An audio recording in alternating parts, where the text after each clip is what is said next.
১৭-র গণ্ডি পেরিয়ে ১৮ হতে না হতেই সৎমা রূপা বেগম এক ৪০ বছর বয়সী বুড়োর সঙ্গে বিয়ে ঠিক করেন হেনার।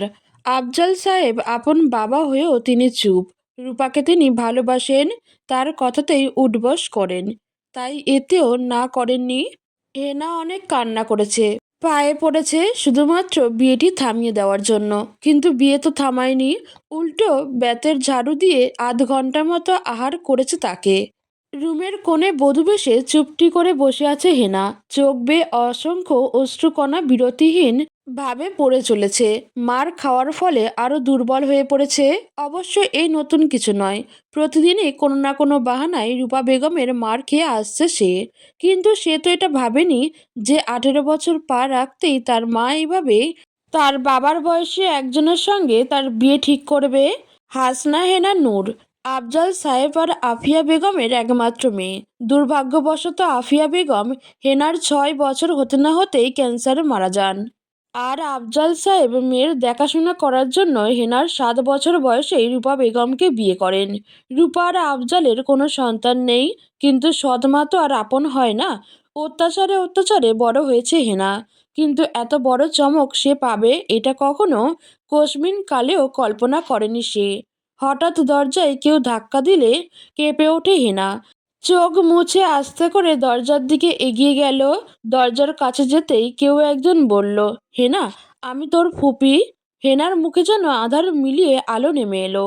চটপট করে দরজা খুলে দিল, তারপর ঝাপটে জড়িয়ে ধরল নায়রা বেগমকে।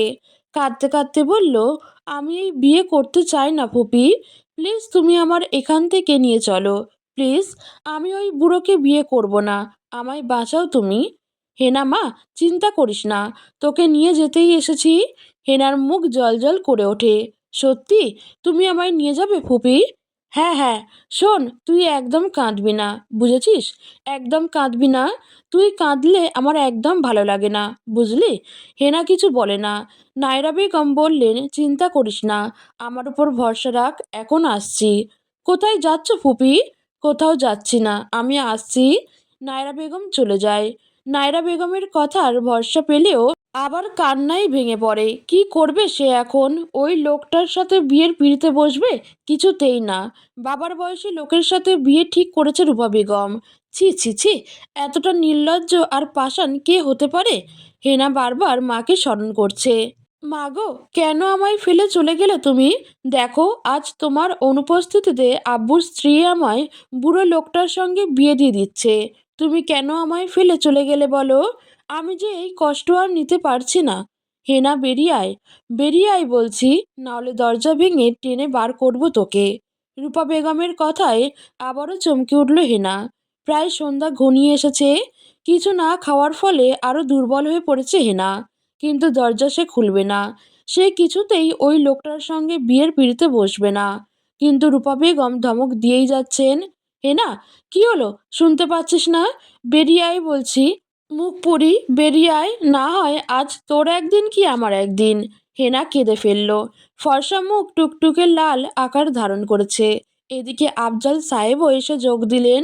হেনা, হেনা দরজা খোল, নাহলে দরজা ভাঙবো আমি। হেনা আশাহত হলো। তার বাবাও এই মহিলার খপ্পরে পড়ে একদম বদলে গেছে। আফজাল সাহেব এবার জোরে জোরে ধাক্কাতে থাকলে হেনা ভয় পেয়ে যায়, যদি দরজা ভেঙে এসে মারে।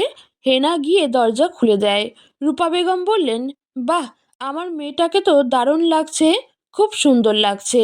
হেনা করুণ দৃষ্টিতে তাকালো রূপার দিকে। আজ কেন এই মেয়েকে সুন্দর লাগছে তার?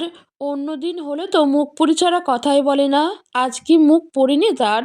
রূপা বেগম তাকে টেনে নিয়ে যান বিয়ের আসরে।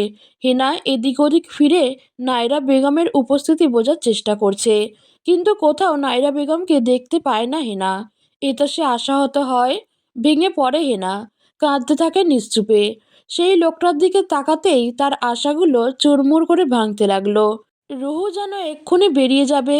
এই লোকটা, শেষে এই লোকটার সাথেই বিয়ে ঠিক করেছে রূপা। এই লোকটাই তো এই দিন তার সঙ্গে বাজে কিছু করতে চেয়েছিল। কলেজ থেকে আসার সময় একা পেয়ে তাকে ধর্ষণ করার চেষ্টা করেছে। হেনা কোনো মতে বেঁচে ফিরেছে, কিন্তু আজ তার কাছেই ধরা দিচ্ছে রূপা তাকে। এখন সে কি করবে? লোকটা তার দিকে তাকিয়ে পৈশাচিক হাসছে। ময়লাযুক্ত কালি লাগানো দাঁতগুলো বেরিয়ে আসছে, হেনার গাল গুলিয়ে যাচ্ছে। বিয়ে পড়ানো শুরু হলো। লোকটা ফটাফট কবুল বলে দিয়েছে 3 বার। এবার হেনার পালা। হেনা কি করবে বুঝতে পারে না। রূপা বেগম ইশারায় ধমকি দিচ্ছেন তাকে। হেনা কি করবে ভেবে পাচ্ছে না।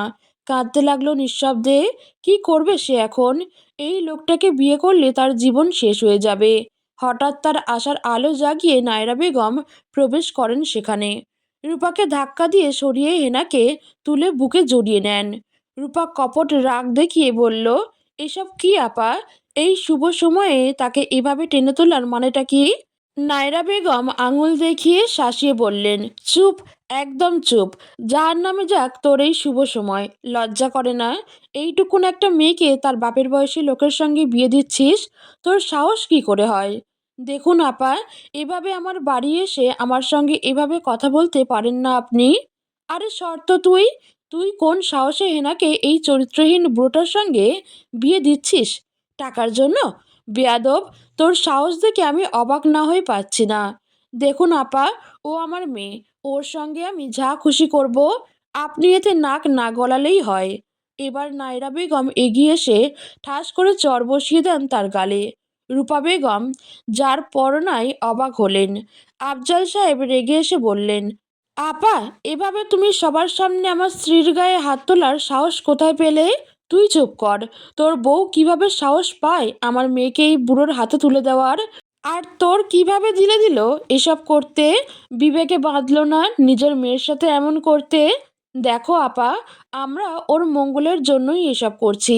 আমি ওর বাবা। ওর বিয়ে দেওয়ার দায়িত্ব আমার। ওর যার সাথে বিয়ে দেই সেটা আমার ব্যক্তিগত ব্যাপার। তুমি এতে নাক না গলালেই হয়। বাপ হতে পেরেছিস? বল, বাপ হতে পেরেছিস তুই? আগে বাপ হ, তারপর বলিস এটা তোর মেয়ে।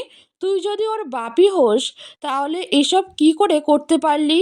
এই চরিত্রহীন ধর্ষকটার সাথে কিভাবে ওর বিয়ে দিতে পারছিস?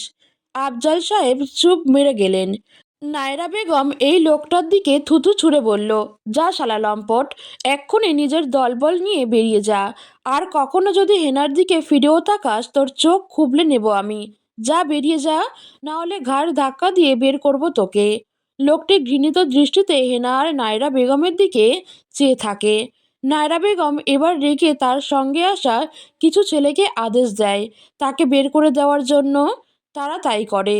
ধাক্কা দিয়ে তাদের সেখান থেকে বের করে দেয়। আফজাল সাহেব বললেন, এসব কি আপা? তোমার কোনো অধিকার নেই এভাবে আমার মেয়ের বিয়ে ভেঙে দেওয়ার। আর তোরও কোনো অধিকার নেই এভাবে ওর জীবনটা নষ্ট করার। হেনার বিয়ে তো হবে, কিন্তু ওর মতো চরিত্রহীনের সঙ্গে বিয়ে দিয়ে তুই কেমন মহান বাবা হতে চাস? আচ্ছা, ওকে কে বিয়ে করবে? সবাই জানে এখন ওর বিয়ে থেকে ওর বরকে বের করে দেওয়া হয়েছে। তাহলে ওকে কে বিয়ে করবে? নায়রা বেগম কিছুক্ষণ চুপ থেকে বলেন, কেউ বিয়ে করবে না? ঠিক আছে, আমার ছেলের সাথে ওর বিয়ে হবে। নিবিড়ের সঙ্গেই ওর বিয়ে হবে। আপনি এই বিয়েতে কেন রাজি হয়েছিলেন নিবিড় ভাইয়া? কেন? আপনি তো আমায় সহ্যই করতে পারেন না, তাহলে কেন রাজি হলেন? নিবিড় রেগে দেওয়ালের সাথে চেপে ধরল হেনাকে। রাগে ফুসফুস করে বলল, তো তাহলে কি ওই বুড়োটাকে বিয়ে করতি তুই? করতি বল? ঠিক আছে, চল আমি তোকে ওই বুড়োটার সঙ্গে বিয়ে করিয়ে দেব। হেনা চুপ মেরে যায়। নিবিড় তাকে ছেড়ে দূরে সরে আসে। উপাসে মুখ ফিরিয়ে বলল, হাতে ওসব কিসের দাগ? হেনা নিজের হাতের দিকে তাকায়, হেসে বলল, জানেন, যখন কেউ মনে আঘাত করে তখন শরীরে আঘাত করলেও এতটাও কষ্ট লাগে না। মানে, কি বোঝাতে চাইছিস তুই? বিয়েতে রাজি ছিলাম না, তাই রূপামা মেরেছে। নিবিড় এগিয়ে এসে তার হাত স্পর্শ করল। করুণ কণ্ঠে বলল, খুব ব্যথা পেয়েছিস? হেনা হেসে বলল, এতে আর কি ব্যথা নিবিড় ভাইয়া, সবচেয়ে বড় কষ্ট তো বাবার কথায় পেয়েছি। সে আমার বাবা, তাই সে আমার সঙ্গে যা খুশি করতে পারে। চাইলে যে আমায় রেপ করতে চেয়েছে তার সঙ্গেও বিয়ে দিতে পারে। নিবিড় ব্যথিত হলো। ড্রয়ার থেকে মলম বের করে তাকে টেনে বিছানায় বসালো। সযত্নে মলম লাগিয়ে দিল তার হাতে এবং বাহুতে। একটু আগেই দুজনের বিয়ে সম্পন্ন হয়েছে। যখন নায়রা বেগম চেঁচিয়ে বলেছিলেন নিবিড়ের সঙ্গেই হেনার বিয়ে হবে, তখন হেনা সহ নিবিড়ও স্তব্ধ হয়ে গিয়েছিল। হেনা শুধুই ভাবছিল এই জড় বস্তুটাকে সে বিয়ে করবে? অসম্ভব। নিবিড় মায়ের বাধ্য সন্তান না হলেও সে যথেষ্ট সম্মান করে মাকে। আর হেনার প্রতি তখন তার আলাদা মায়া কাজ করছিল। যদি নায়রা বেগমের সিদ্ধান্তে সে রাজি না হয়, তাহলে হেনার জীবন শেষ হয়ে যাবে তার বাবা, সৎমা আর ওই বুড়ো লোকটার হাতে। আর তাছাড়া সে জানে সেই লোকটা কি করতে চেয়েছিল হেনার সাথে। সেই তো বাঁচিয়েছিল তাকে। হেনা ফুপির কথা ফেলতে পারবে না, আর নিবিড়ও পিছুপা হতে পারবে না। গোলক ধাঁধায় ফেসে গেছে দুজন। উপায় না পেয়ে দুজনই রাজি হয়। তারপর বিয়ের কার্য সম্পন্ন হওয়ার পর কোনো রিচুয়ালস পালন না করেই হেনাকে নিয়ে আসে নায়রা বেগম। আফজাল সাহেব আর রূপা বেগমের সাথে দেখাই করতে দেননি তিনি। হ্যাঁ, উনি তোর বাবা হয়, কিন্তু তাই বলে যা খুশি তাই করতে পারবে না? তুই প্রতিবাদ করতে পারিস না? নিবিড়ের কথায় তাচ্ছিল্য হাসে হেনা। বলল, আমি আবার প্রতিবাদ? আমার প্রতিবাদ করার সাধ্য আছে নিবিড় ভাই? আমি তো কাঠ পুতুল। রূপামা যেভাবে খুশি সেভাবেই চালাবে। কেন? প্রতিবাদ কেন করতে পারবি না? কিভাবে করতাম? রূপা মায়ের অত্যাচারে বাড়ি থেকে পালাতে চেয়েছিলাম, কিন্তু বাবা ধরে ফেলেছে। সেই বেধড়ক মেরেছে। বাড়ি থেকে বের হওয়ার সাহসও পায়নি, সেখানে প্রতিবাদ?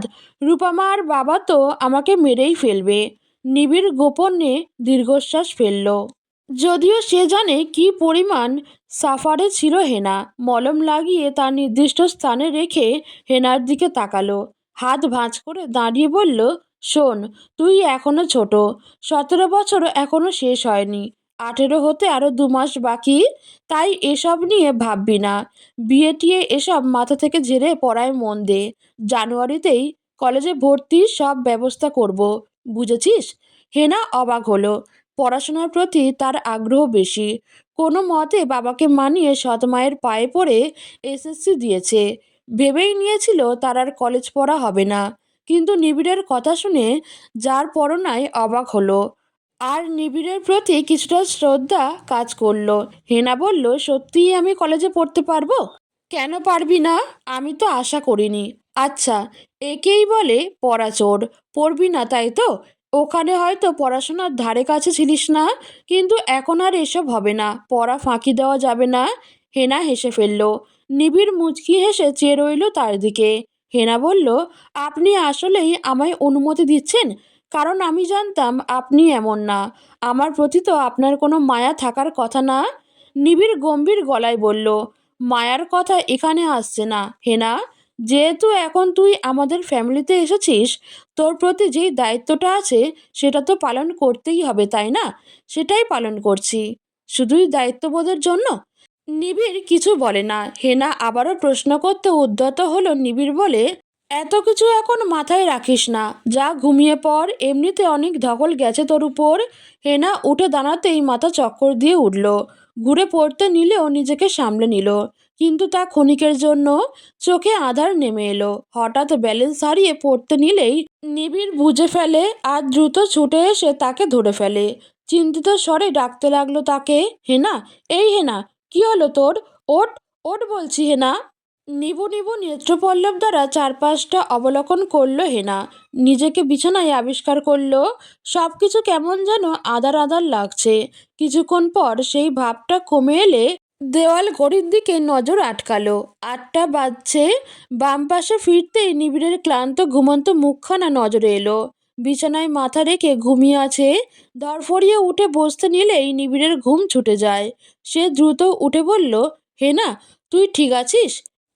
হ্যাঁ, আমি তো ঠিকই আছি নিবিড় ভাইয়া। তাহলে অজ্ঞান হয়ে গেছিস কেন? অজ্ঞান হয়ে গিয়েছিলাম? কি বলছেন এসব? নিবিড় দীর্ঘশ্বাস ফেলল। তুই রেস্ট নে, এখন উঠতে হবে না। আরে, কোনো কথা নয়। হেনা নিরুপায় হয়ে আধশোয়া হয়ে বসল। কালকের প্রহার, অতিরিক্ত কান্না আর না খাওয়া দাওয়ার ফলে দুর্বল হয়ে পড়েছিল। তাই সেন্সলেস হয়ে গিয়েছিল। নিবিড় উঠে ওয়াশরুমে গেল। ফ্রেশ হয়ে বেরিয়ে হেনাকে বলে, আমি যেন তোকে বাইরে না দেখি, নয়তো খবর আছে বলে দিচ্ছি, বুঝেছিস? হেনা বোকার মতো মাথা নাড়ে। নিবিড় চলে যায়। হেনা দীর্ঘশ্বাস ফেলে বিছানায় হেলান দিয়ে বসে। হেনা, এভাবে বসে আছিস যে? ফ্রেশ হয়ে নিচে আয়, একসাথে খাবো। নায়রা বেগমের কথায় হেনা মাথা নাড়ালেও পরক্ষণে নিবিড়ের কথা মনে পড়তেই বলল, তোমার ছেলে তো আমাকে উঠতে নিষেধ করেছে ফুপি। কেন? বলল নিচে দেখলে খবর আছে। ওর খবর আমি করব, তুই আয়। নায়রা বেগম চলে গেলে সে ফ্রেশ হয়ে নিচে নেমে এলো। নিচে টেবিলে নাইমা আর তার বাবা নিহান বসে আছে। নিহান সাহেব ডাকলেন, হেনা মা আয় বস ওর পাশে। হেনা তার পাশে বসতেই সে বলল, হেনা ভাবি ডাকবো না আপু? আপু ডাক। কিন্তু তুই তো এখন আমার ভাবি। নাইমু, বেশি কথা বলিস না তো। হা হা হা। নিবিড়ের কোনো আত্মাপাত্তা নেই। নায়রা বেগম রুটি মাংস নিয়ে এলেন। খাওয়ার মাঝে নিহান সাহেব বললেন, তো কেমন লাগছে এখানে এসে মা? নিবিড় কি তোকে বকাঝকা করেছে? হেনা হেসে বলল, না আঙ্কেল করেনি। আঙ্কেল ডাকছিস কেন? বাবা ডাকবি বাবা। হেনা বিব্রত হলো, সৌজন্যমূলক হাসলো। নায়রা বেগম বললেন, আরে একটু শ্বাস নিতে দাও তো। ওই রূপা ওকে বেধড়ক মেরেছে। ওই বুড়োর সাথে বিয়ে দিতে। এখন এখানে একটু শান্তিতে থাকতে পারে এমন ব্যবস্থা করো। হ্যাঁ, কেন নয়? তা তোর কি কিছু লাগবে মা? লাগলে বাবাকে বলিস, না হয় নাইমা আর নায়রাকে বলিস। আর হ্যাঁ, এই ঘরকে অবশ্য আপন মনে করবি। কখনো পরের ঘর বা নিজেকে এই ঘরের মেহমান মনে করে জড়সড় হয়ে থাকবি না। নিজের ঘরের মতোই ঘুরবি, ছোটাছুটি করবি, খেলবি। হেনা হেসে বলল, আমি কি এখনো ছোট আছি আঙ্কেল? বাবা। নিহান সাহেব বললেন, ওমা তুই বড় হয়ে গেছিস। না রে, তুই তো আমাদের জন্য এখনো বাচ্চা মাত্র। তুই আর নাইমা কতই বা বড় হলি। শোন, কখনো অন্যের কথা ধরে নাচবি না, বুঝলি? হেনা মাথা নাড়ে। ততক্ষণ বাইরে থেকে ঘামার্ত শরীরের নিবিড় প্রবেশ করল ঘরে। গায়ে ঘামযুক্ত টি শার্ট আর ট্রাউজার দেখেই বোঝা যাচ্ছে সে জগিং করতে গিয়েছিল। সে ফ্রেশ হয়ে নিচে নেমে এসে বাবার পাশে বসলো। হেনা অর্ধেক খেয়ে উঠতে নিলেই নায়রা বেগম থামিয়ে বললেন, হেনা কোথায় যাচ্ছিস? কিছুই তো খেলি না। আসলে খেতে ইচ্ছে হচ্ছে না ফুপি, পেট ভরে গেছে। আরে আর খাবো না ফুপি, আমার ভালো লাগছে না। নিবিড় সায় দিয়ে বলল, যেতে দাও আম্মু, হয়তো খেতে ইচ্ছে হচ্ছে না। হেনা উপরে উঠতেই দীর্ঘশ্বাস ত্যাগ করে খাওয়া শুরু করলে সবাই। নায়রা বেগম বললেন, বিয়েটা হুট করেই হয়ে গেছে, কেউ জানে না। ভাবছি রিসেপশনটাও সেরে ফেলবো। কি বলো নিবিড়ের বাবা? নিহান সাহেব বলল, হ্যাঁ আমিও তো তাই ভাবছিলাম। মাঝে নিবিড় বাধা দিয়ে বলল, না বাবা প্রয়োজন নেই। মানে কি বলছিস তুই? প্রয়োজন কেন হবে না? আমি এখনই এসবের জন্য প্রস্তুত নই। কাউকে জানাতে হবে না। আর রিসেপশনের বিষয়টা বাদ দাও। অনুষ্ঠান এখন করতে হবে না। 2 মাস সময় দাও। নায়রা বেগম বললেন, 2 মাস? 2 মাসে সব মানিয়ে নিতে পারবি? চেষ্টা করব। দীর্ঘশ্বাস ফেললেন নিহান আর নায়রা। নায়রা বেগম বললেন, ঠিক আছে তুই যত সময় নিবি নে, তবু মেয়েটাকে কষ্ট দিস না নিবিড়। জানিসই তো মেয়েটা কতটা কষ্টের মাঝে বড় হয়েছে। ওই রূপা একটুক্ষণের জন্যেও জিরুতে দেয়নি মেয়েটাকে। শেষমেশ ওই বুড়োটার সঙ্গে বিয়ে ঠিক করলো ওর। তাই আমার কথা রেখে হলেও মেয়েটাকে দেখে রাখিস। নিবিড় কিছু বলে না, চুপচাপ খেয়ে যেতে লাগলো। আড়াল থেকে হেনা সব শ্রবণ করলো। দীর্ঘশ্বাস ফেলে ছাদে উঠল। ছাদের এক কোণে হাসনা হেনা ফুলের টব দিয়ে ভরা। হাসলো হেনা। এই ফুলটা তার খুব পছন্দের। আফিয়ারও পছন্দের ফুল ছিল। যেদিন হেনা ভূমিষ্ঠ হয়েছিল সেদিনই একগুচ্ছ হাসনা হেনা ফুল দিয়ে আফিয়ার কাছে এসেছিল আফজাল সাহেব। তাই খুশি হয়ে মেয়ের নাম দিয়েছিল হাসনা হেনা নূর। কাকতালীয়ভাবে তারও প্রিয় ফুল হাসনা হেনা। হাসনা হেনা ফুল সে ভীষণ ভালোবাসে। তবে ছাদে এই ফুলগুলো নিবিড়ই লাগিয়েছিল। কিন্তু নিবিড় তেমন হেনার সঙ্গে কথা বলতো না। বলতে গেলে তারা একে অপরের সহ্যই করতে পারতো না। কিন্তু নিয়তির লিখনে আজ তারা একসাথে।